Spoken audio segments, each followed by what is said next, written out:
خدا الله رسول او مشفق انسان دی امت تربیت وکاو ویل دا ضرور کلمات چې وایي الله بدل جواب درکوي.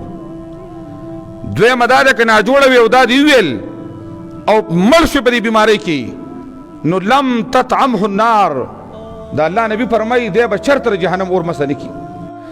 خو یو صحیح حدیث کې یو وظیفه ده او دا د الله د رضا لپاره یاده کې ورځ کې یو 15 ځله وایي او ډېر د خوشحالۍ حدیث دی.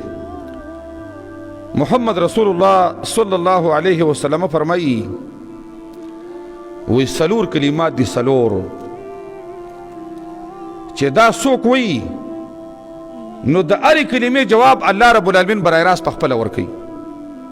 لکه ته چې د الله څه خبرې کوې د الله څه د کائناتو باچا د ځمکې او د اسمان باچا رحیم او کریم چې د خولې نه دا کلمات وباسي وی ډایرک الله رب العالمین یو سیکنډ کې دنه واپس دغه جواب درکوي.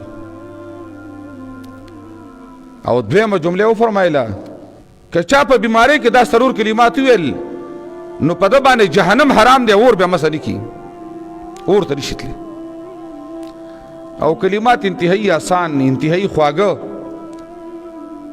هغه سرور کلمات دا دي. صحیح حدیث دی د الله د رسول لا اله الا الله والله اکبر، لا اله الا الله وحده لا شريك له. درم لا اله الا الله له الملك وله الحمد. او سلورم لا اله الا الله ولا حول ولا قوة الا بالله.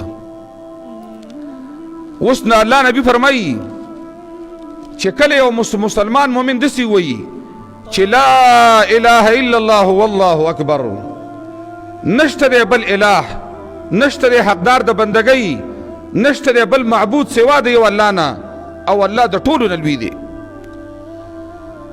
الله رب العالمین لوی دی، نه امریکې سره لویوالی شته، نه برطانیې سره شته، نه د چین سره شته، نه د وزیر اعظم سره شته، نه د خان سره شته. لوی چې دی نو زمونږ هغه لوی الله دی.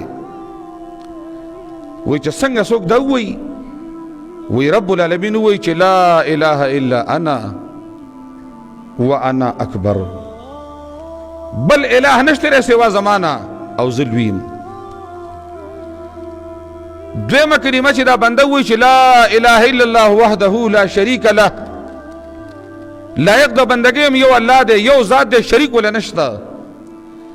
وی رب العالمین جواب ورکی چې لا اله الا انا وحدی ولا شریک لی، بل اله نشته سوا زمانه زه ما یو اله او زه یوازې ذات یم، زما سره شریک نشته، نی وزیران شته، نی شریکان شته، نی مشیران شته، صمد ذات دی، غنی ذات دی.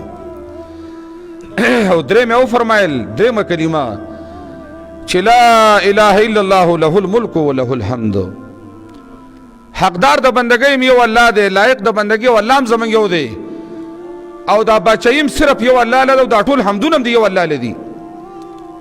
وی الله جواب وکي چې لا اله الا انا ولی الملک ولی الحمد،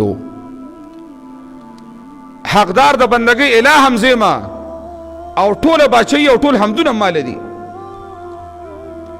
او چې دا وی لا اله الا الله ولا حول ولا قوة الا بالله، نشته بل اله سوا د الله نه او نشته بچ کېدل د ګناه نه، نشته طاقت د نیکۍ مگر د الله په مددي. وی الله فرمایي چې لا اله الا انا ولا حول ولا قوة الا بي.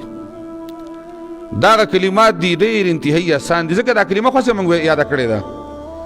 لا اله الا الله خو چاله ورځي، خو لا اله الا الله والله اکبر، لا اله الا الله وحده لا شریک له، لا اله الا الله له الملك وله الحمد، او لا اله الا الله لا حول ولا قوة الا بالله. دا هرې جملې جواب رب العالمین تعالی درکوي.